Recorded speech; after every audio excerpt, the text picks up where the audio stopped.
우리가 함께 읽을 하나님의 말씀은 마가복음 14장 34절에서 38절까지 말씀입니다.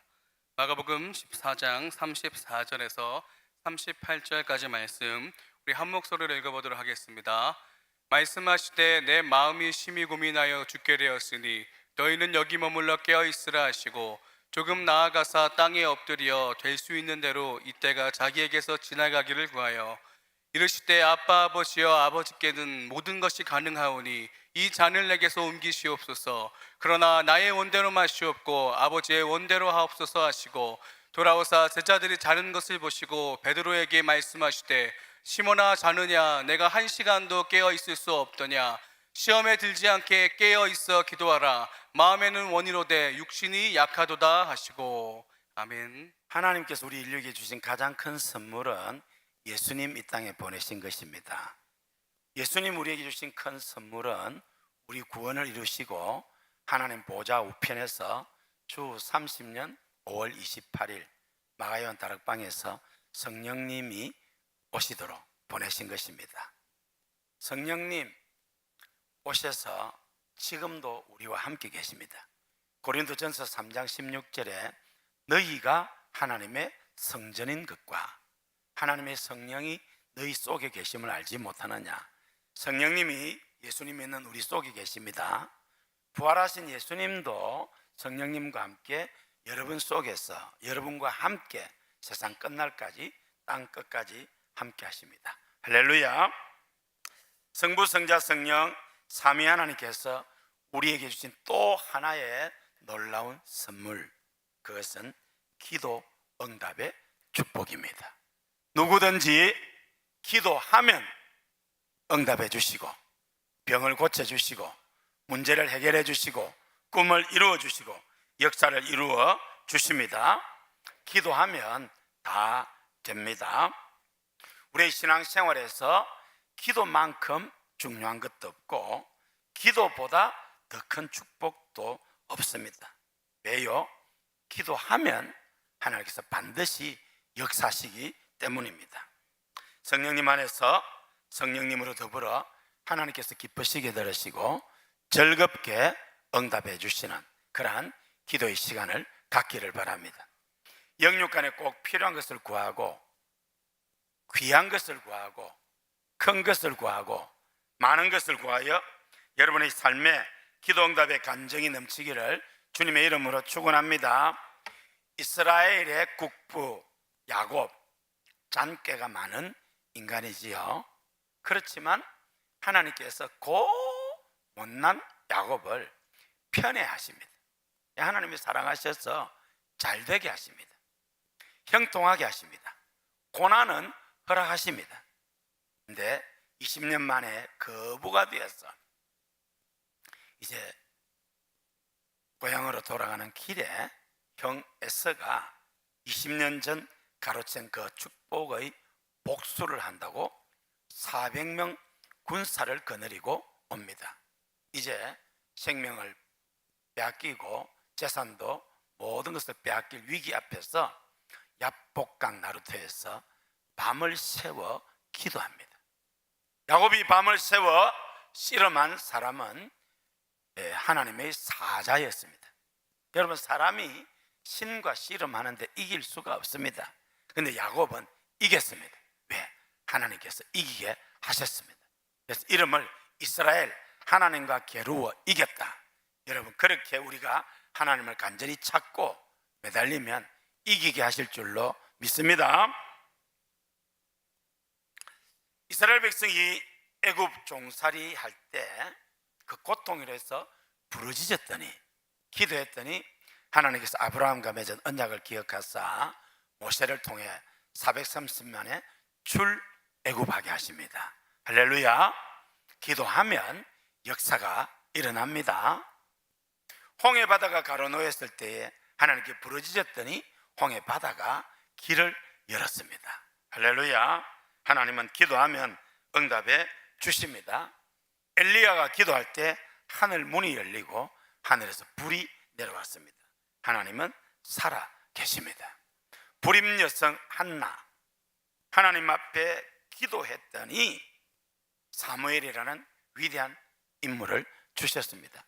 시험관 아기 한 게 아닙니다. 요즘 뭐 이게 태아 뭐 이게 난자 시술한 거 이런 거 아닙니다. 그냥 기도했더니 하나님께서 태의 문을 열어 주셨습니다. 하나님께 약속한 대로 젖대고 아이를 바쳤더니 삼남 이녀의 자녀를 주셨습니다. 기도하면 하나님께서 역사하십니다. 할렐루야. 1949년을 미국에서는 황금의 해라고 합니다. 서부 개척 시대에 모두 다 서부 금광을 캐러 달려갔어야 합니다.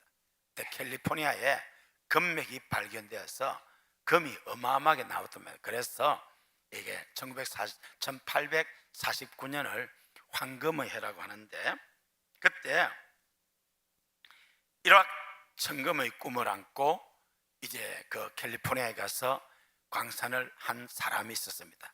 아무리 해도 금이 나오지 않자 그냥 헐값에 팔았습니다.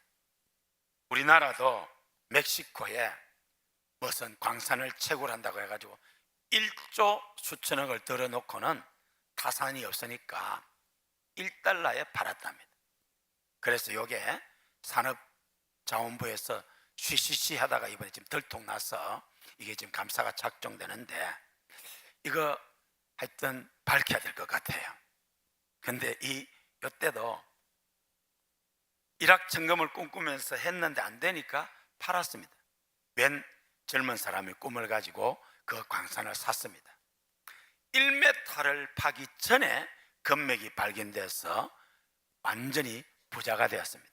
그 소식을 들은 전에 광산 주인이 1m만 더 팔 걸 하면서 자기 인생 철학을 1m만 더 그렇게 했습니다.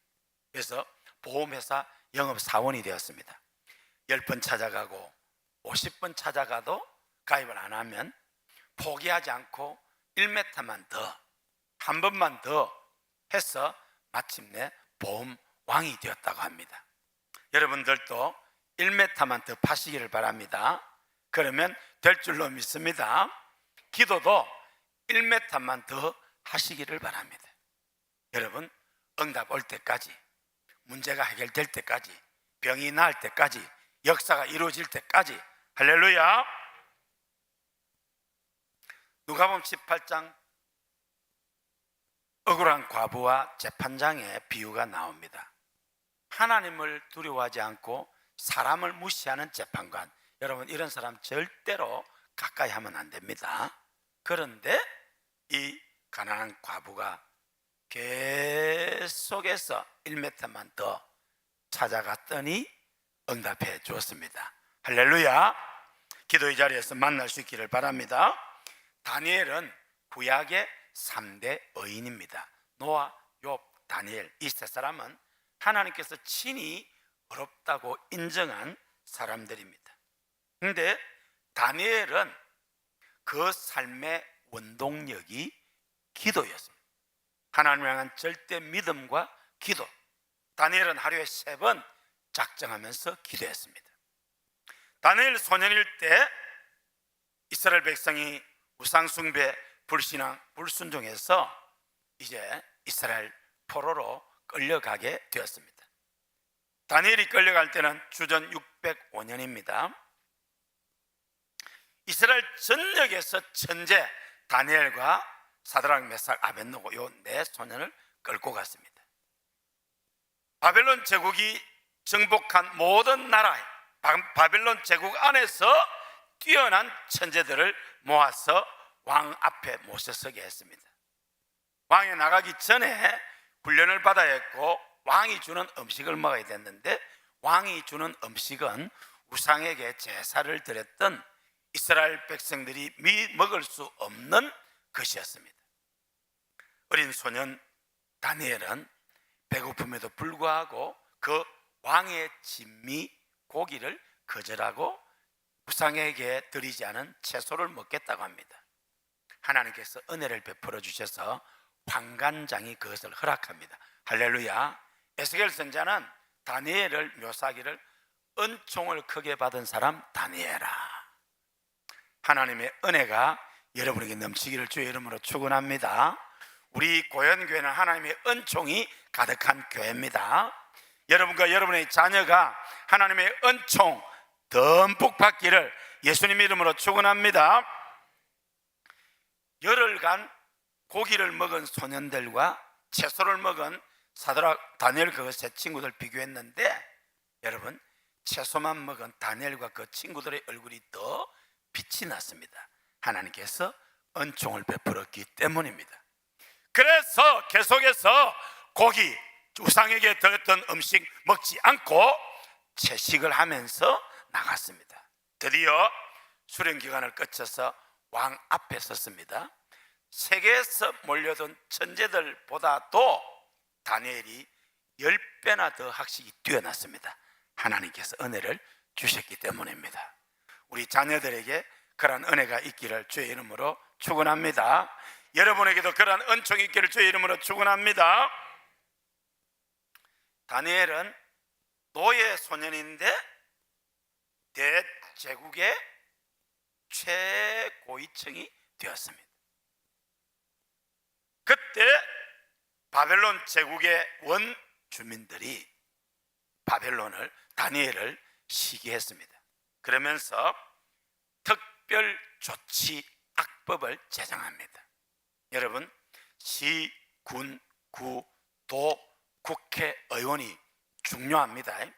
좋은 법을 만들 수도 있고 악법을 만들 수도 있습니다. 좋은 법을 만들어야죠. 그런데 다니엘 시대에는 왕 외에 30일 동안 다른데 절하면은 이제 그 사람은 사자굴 속에 집어넣어 죽인다라는 특별 조치 악법을 제정했습니다. 이 법은 다니엘을 겨냥한 표적 악법입니다. 그런데 다니엘은 이 사실을 알고도 하루에 3번 기도하는 그 기도 중단하지 않습니다. 그래서 사람이 소낙비가 오면 비를 피해야지. 여러분, 이 법은 누가 봐도 다니엘을 잡아 죽이려는 음모입니다. 그런데 다니엘은 하루에 3번씩 예루살렘을 향한 그 문을 열고 변함없이 기도합니다.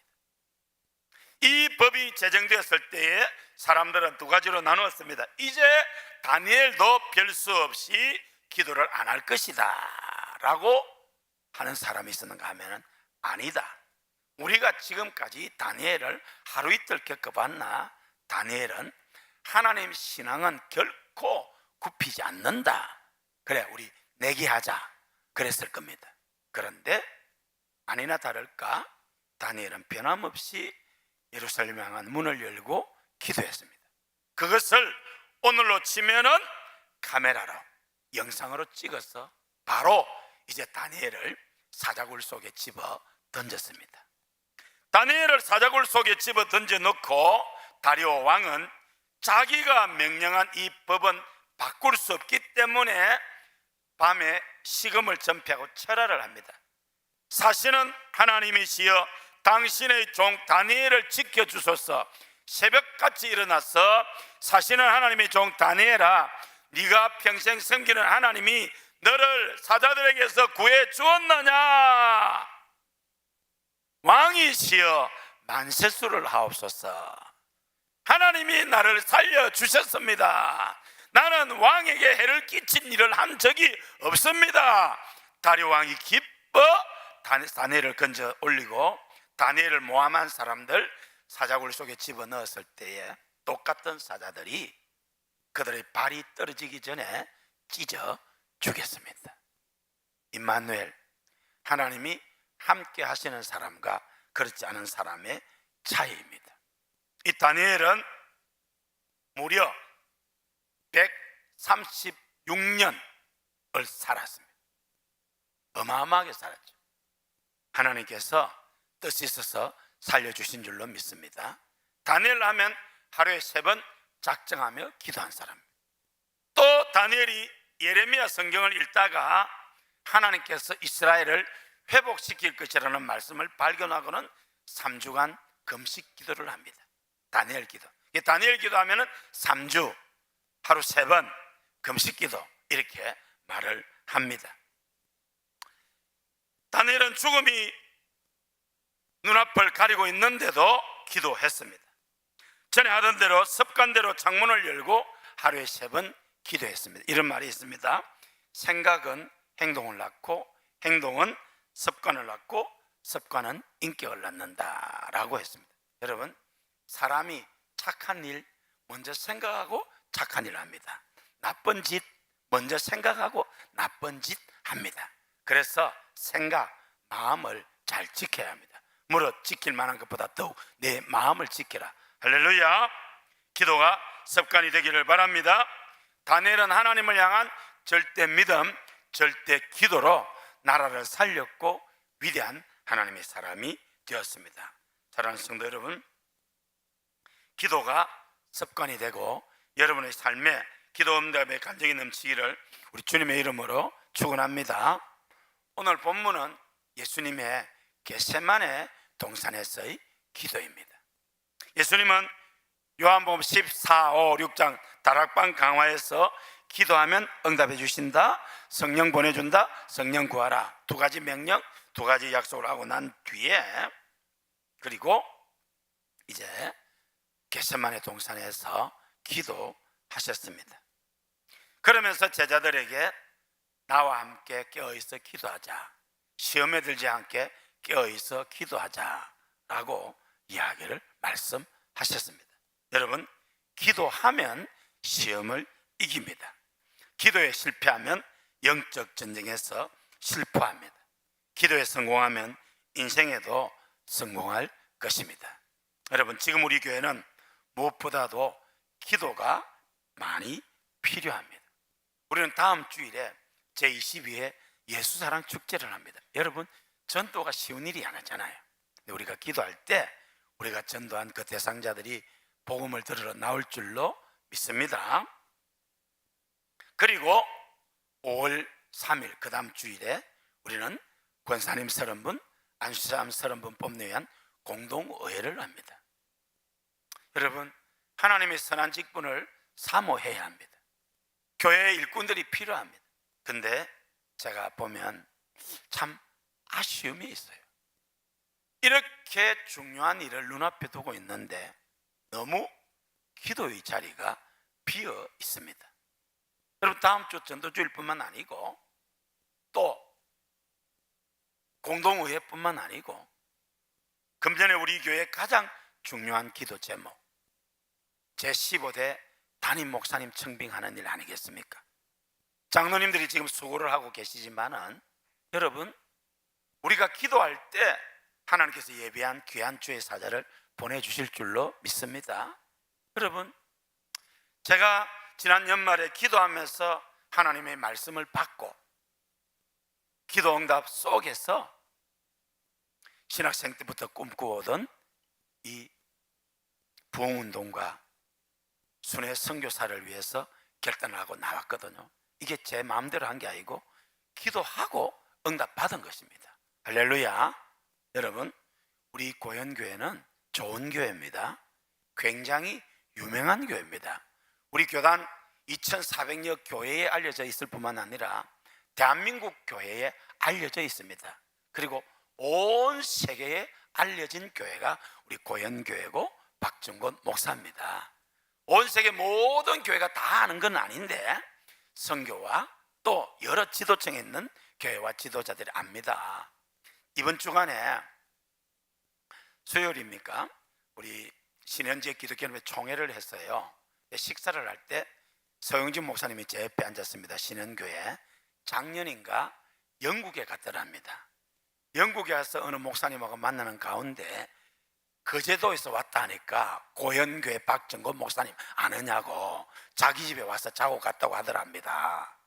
그럴 정도로 여러분, 우리 고현교회는 좋은 교회고 온 세계에 선한 영향을 미치는 교회입니다. 할렐루야. 여러분, 제15대 담임 목사님 청빙과 부임, 그리고 저의 은퇴와 순회 선교사 파송이 하나님께 영광이 되어야 되지 않겠습니까? 저와 제 아내는 그렇게 합니다. 하나님, 정말 제15대 담임 목사님 부임과 저의 은퇴와 순회 선교사 파송 이 모든 것이 하나님께 영광이 되게 하여 주옵소서. 온 교회에는 기쁨과 감사, 은혜가 충만하게 하여 주옵소서. 그리고 아름다운 향기를 온 세상에 바라는 감동이 되는 그러한 은퇴와 선교사 파송과 담임 목사님 부임이 되게 하여 주시옵소서. 할렐루야. 그렇게 될 줄로 믿습니다. 여러분, 그 외에도 나라와 민족 위해서, 세계를 위해서 우리가 기도해야 합니다. 저는 제가 금년 12월경에 은퇴할 것으로 예측을 하고 있습니다. 그렇기 때문에 무슨 설교를 할까? 제가 하고 싶은 설교를 하는 게 아니고 하나님께서 저를 통해 여러분에게 들려주기 원하는 그러한 설교를 하려고 기도하면서 하나님의 인도를 받습니다. 이번 주간에도 이거 제가 전혀 생각하지 않았던 기도입니다. 전도주일도 앞두고 있고 다른 거 할 게 많잖아요. 그런데 시험에 들지 않게 깨어있어 기도하라, 이 말씀이 마음에 와닿더라고요. 여러분, 시험이 없는 신앙생활은 없습니다. 시험과 고난이 없는 인생은 없습니다. 우리 그제가 낳은 세계적인 목회자 옥하는 목사님, 그분의 설교집 중에 시험이 없는 신앙생활 없다라는 제목의 설교집이 있습니다. 여러분, 목사님들은 시험이 없을 것 같습니까? 아닙니다. 너무 시험이 어렵고 짐이 무거워서 가끔 목회 그만둬버리는 목사님도 있습니다. 좀 더 기도하고 인내하면 될 텐데 그냥 내려놓아 버려. 더 극단적인 선택을 하는 목사님들도 가끔 있습니다. 목사님이 이 정도니까 장로님들도 마찬가지입니다. 목사님, 장로님들이 시험에 들지 않게 깨어있어 기도하지 않으면 시험에 드는데 일반 성도들은 더 하겠죠. 근신하라, 깨어라, 너희 대적 마귀가 우는 사자같이 두드러다니며 삼킬 자를 찾는다고 했습니다. 성도 여러분, 시험에 들지 않게 깨어있어 기도할 수 있기를 바랍니다. 우리는 내일부터 2주간 새벽 5시에 기도하고 저녁 8시에 기도합니다. 제가 좀 길게 하려고 하다가 2주간 압축해서 아침 저녁으로, 가능하면 아침 저녁으로 다 오시고 또 한 번은 꼭 오셔서 우리가 기도할 때 하나님께서 역사하실 줄로 믿습니다. 시험에 들지 않게 껴있어 기도하라고 했으나 제자들은 너무 피곤해서 졸았습니다. 그래서 시험에 들어서 예수님을 모른다고 부인하고 저주하고 도망쳤습니다. 예수님은 땀이 빗방울처럼 그렇게 진액을 쏟는 기도를 통해서 승리했습니다. 할렐루야. 기도하면 시험을 이깁니다. 기도하면 역사가 일어납니다. 기도의 자리에서 만나겠습니다. 오늘 본문은 예수님이 겟세마네 동산에서 고난 당하기 전에 하신 기도입니다.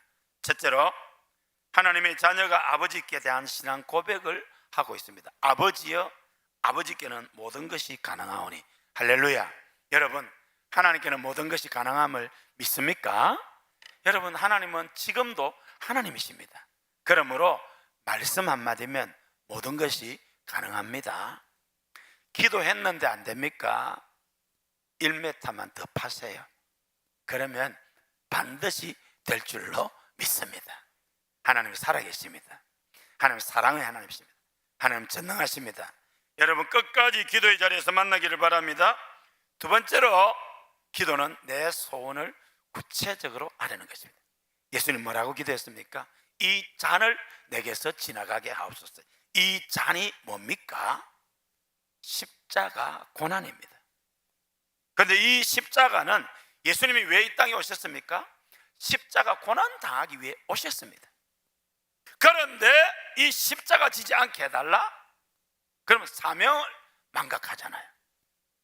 예수님 하나님이지만은 육신을 입었기 때문에 십자가 그 고통이 너무 고통스럽기 때문에 지나가게 해달라고 했습니다. 만약에 예수님의 기도가 여기에서 끝났다면 예수님은 메시아 사명을 완수하지 못했을 것입니다. 네, 세 번째로는 그러나 나의 원대로 마옵시고 아버지 뜻대로 하옵소서. 할렐루야. 여러분, 여러분의 말도 안 되는 소원, 계획, 꿈 하나님께 다 아뢰십시오. 그리고 나의 원대로 마옵시고 아버지 뜻대로 하옵소서. 여러분, 신앙생활에 대들보 같은 두 기둥이 있다고 저는 그렇게 믿고 있습니다. 많은 기둥이 있지만은 우리 교회를 마치 이 중심에 있는 저 두 기둥처럼 대들보 같은 두 기둥, 첫째가 하나님의 뜻과 명령입니다. 하나님의 뜻과 명령을 확인하고 나면 우리는 그냥 아멘, 절대 복종, 절대 순종하면 됩니다. 할렐루야. 아브라함에게 하나님 본토 친자 아비 집을 떠나라는 명령입니다. 순종해서 믿음의 조상이 되었습니다. 백세에 낳은 아들 이삭을 번제로 드려라, 분명한 하나님의 말씀 앞에 순종해서 믿음의 조상이 되었습니다. 여러분, 하나님의 뜻을 물으시고 순종하시기를 바랍니다. 우리 아들 성희하고 미국 달라스 선교대회 갔을 때 제가 집회를 하면은 힘을 다해서 하잖아요. 아빠는 한 80, 90살까지 부흥회 하겠다고 하더라고요. 저도 그럴 것 같아요. 불러만 주신다면은. 그런데 제가 우리 교단 헌법이 정한 정년이 2029년입니다. 근데 제가 금년에 조기 은퇴합니다. 왜?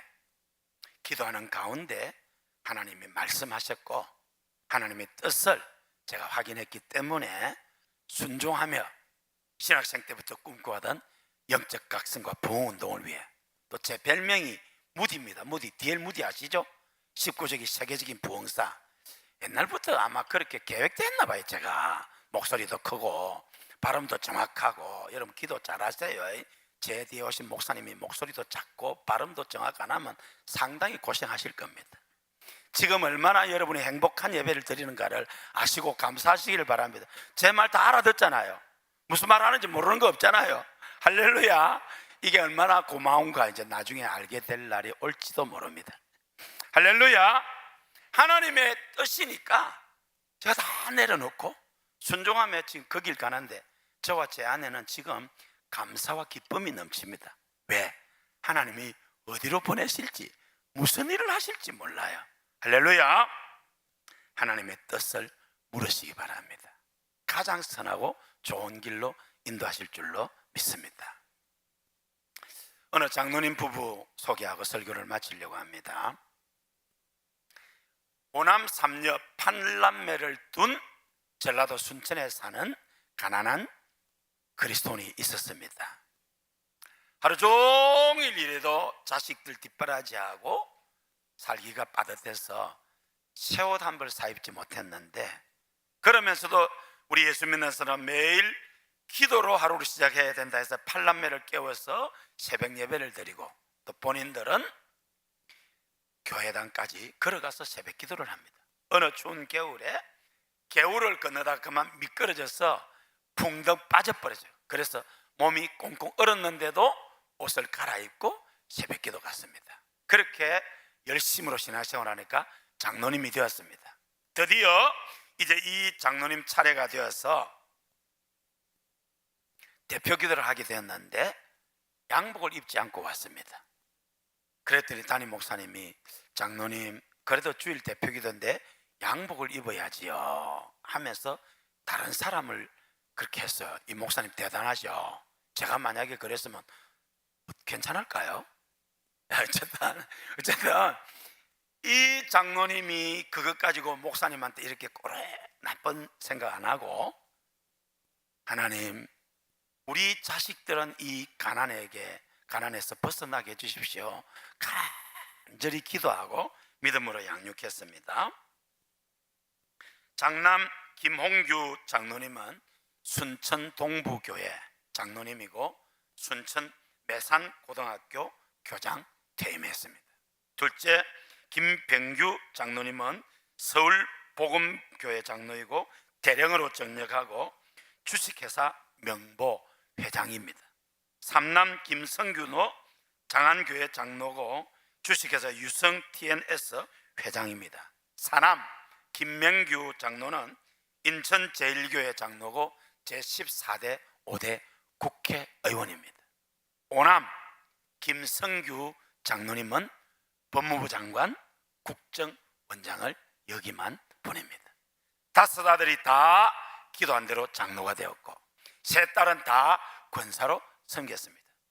찢어지게 가난했으나 믿음으로 하나님 제일주의로 양육한 결과 이 8남매가 다 믿음의 일가를 이루었습니다. 특별히 김성규 국정원장은 김대중 대통령께서 국정원장으로 임명했습니다. 김대중 대통령 시절에 우리나라 간첩이 없다고 했잖아요. 그런데 김성규 원장님 국정원장으로 있다가 보니까 간첩이 있어. 그래서 간첩 5명을 잡고 옷을 벗었습니다. 이분은 지금도 차별금지법 같은 이런 악법과 싸우고 있습니다. 검찰에 재직하면서도 이제 자기가 벌을 주면서도 사랑으로 대하니까 자기에게 벌을 받은 사람도 원망하지 않고 오히려 검사님이 믿는 예수님 나도 믿겠습니다 라고 간증할 정도였습니다. 그 부모님 성함이 김응선 장로님, 박여옥 권사님입니다. 사랑하는 성도 여러분, 시험에 들지 않게 깨어있어 기도할 수 있기를 바랍니다. 기도하면 시험을 이깁니다. 여러분, 우리가 사람인데 어찌 낙심할 일이 없겠습니까? 누가 있습니까? 다 낙심하고 포기하고 싶고 주지 않고 싶을 때가 누구나 있습니다. 목사에게도 있습니다. 그러나 기도하면 하나님이 새 힘 주시고 일어나게 하시고 더 큰 복을 주시고 할렐루야. 시험에 들지 않게 깨어있어 기도할 수 있기를 바랍니다. 성도 여러분, 지금 우리 교회는 정말 깨어서 기도할 때입니다. 다음 주일 전도주일 위해서 그리고 공동의회를 위해서 무엇보다도 제15대 담임 목사님과 또 저의 은퇴와 순회 선교 사역을 위해서도 함께 기도할 때 우리 하나님 역사하실 줄로 믿습니다.